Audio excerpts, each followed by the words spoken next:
नमस्कार दोस्तों।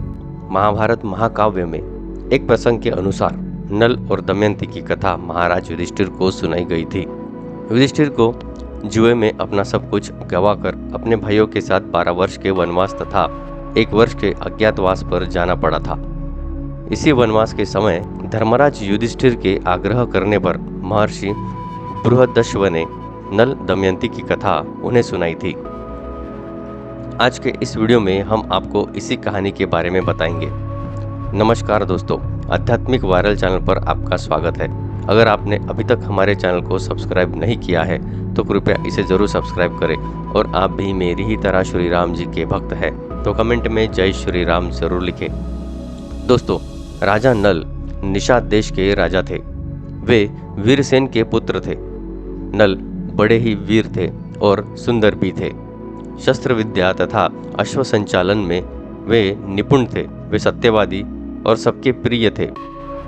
वेदज्ञ और ब्राह्मण भक्त भी थे। उन्हीं दिनों विदर्भ देश में भीष्मक नाम के एक राजा राज्य करते थे। उन्होंने दमन ऋषि को प्रसन्न करके उनके वरदान से 4 संतानें प्राप्त की, जिसमें 3 पुत्र एवं एक दमयंती नाम की कन्या भी थी। दमयंती लक्ष्मी के समान रूपवती और गुणवान थी। निषाद देश से जो लोग विदर्भ देश में आते थे वे महाराज नल के गुणों की प्रशंसा करते थे।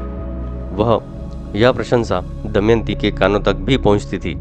इसी तरह विदर्भ देश से आने वाले लोग राजकुमारी के रूप और गुणों की चर्चा महाराज नल के समक्ष करते। इसका परिणाम यह हुआ कि नल और दमयंती एक दूसरे के प्रति आकर्षित होते गए। इस प्रकार दोनों के हृदय में परस्पर अनुराग अंकुरित हो गया। जब दमयंती का स्वयंवर हुआ, जिसमें न केवल धरती के राजा बल्कि देवता भी आ गए। नल भी स्वयंवर में जा रहे थे। देवताओं ने उसे रोककर कहा कि वो स्वयंवर में ना जाए। उन्हें यह बात पहले से ही पता थी कि दमयंती नल को ही चुनेगी। सभी देवताओं ने भी नल का रूप धारण कर लिया। स्वयंवर में एक साथ कई नल खड़े थे।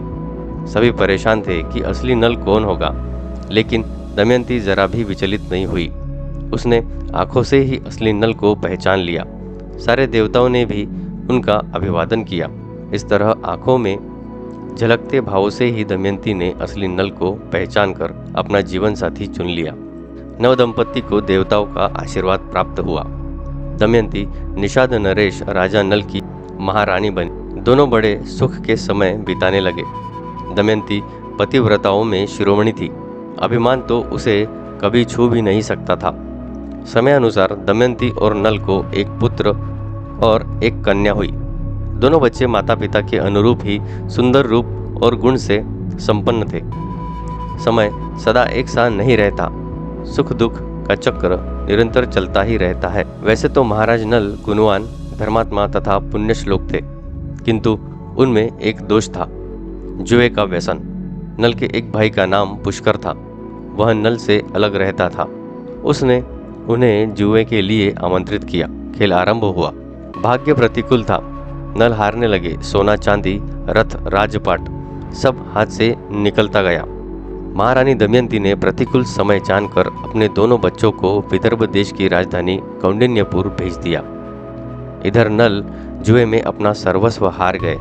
उन्होंने अपने शरीर के सारे वस्त्राभूषण उतार दिए। केवल एक वस्त्र पहनकर नगर से बाहर निकल गए। दमयंती ने भी मात्र एक ही साड़ी में पति का अनुसरण किया। एक दिन राजा नल ने सोने के पंख वाले कुछ पक्षी देखे। उन्होंने सोचा कि इन्हें पकड़ लिया तो इनको बेचकर निर्वाह करने के लिए कुछ धन कमाया जा सकता है। ऐसा विचार करके अपने पहनने का वस्त्र खोलकर पक्षियों पर फेंका। तब वह पक्षी वह वस्त्र लेकर उड़ गए। अब राजा नल के पास तन ढकने के लिए भी कोई वस्त्र नहीं था। नल अपनी अपेक्षा दमयंती के दुख से अधिक व्याकुल थे। एक दिन दोनों जंगल में एक वृक्ष के नीचे एक ही वस्त्र से तन छिपाए पड़े थे। दमयंती को थकावट के कारण नींद आ गई। राजा नल ने सोचा, दमयंती को मेरे कारण बड़ा दुख सहन करना पड़ रहा है। यदि मैं इसे इसी अवस्था में यही छोड़कर चल दूं तो यह किसी तरह अपने पिता के पास पहुंच जाएगी। यह विचार कर उन्होंने तलवार से उसकी आधी साड़ी को काट लिया और उसी से अपना तन ढककर तथा दमयंती को उसी अवस्था में छोड़कर वे चले गए। जब दमयंती की नींद टूटी तो बेचारी अपने को अकेला पाकर करुण विलाप करने लगी। भूख और प्यास से व्याकुल होकर भटकती रही। वह अचानक अजगर ने उस पर हमला किया और उसे निगलने लगा। दमयंती की चीख सुनकर एक व्याध ने उसे अजगर से बचाया, किंतु व्याध ने दमयंती के सौंदर्य पर मुग्ध होकर उसे अपनी काम पिपासा का शिकार बनाना चाहा। दमयंती ने उसे शाप देते हुए बोला, यदि मैंने अपने पति राजा नल को छोड़कर किसी अन्य पुरुष का चिंतन किया हो तो इस पापी व्याध के जीवन का अभी अंत हो जाए। दमयंती की बात पूरी होते ही व्याध के प्राण चले गए। दैवयोग से भटकते हुए दमयंती एक दिन चेदी नरेश सुबाहु के पास पहुंची और कुछ समय बाद अपने पिता के पास पहुंच गई। इधर राजा नल भी बड़े दुख और संघर्ष में जीवन व्यतीत कर रहे थे।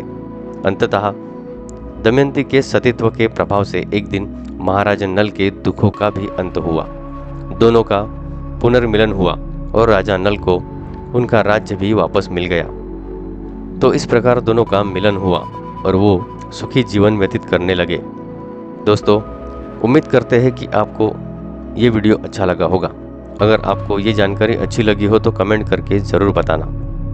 इस वीडियो को लाइक करना मत भूलना और ऐसी ही नई जानकारी के लिए हमारे चैनल को सब्सक्राइब ज़रूर करना। धन्यवाद।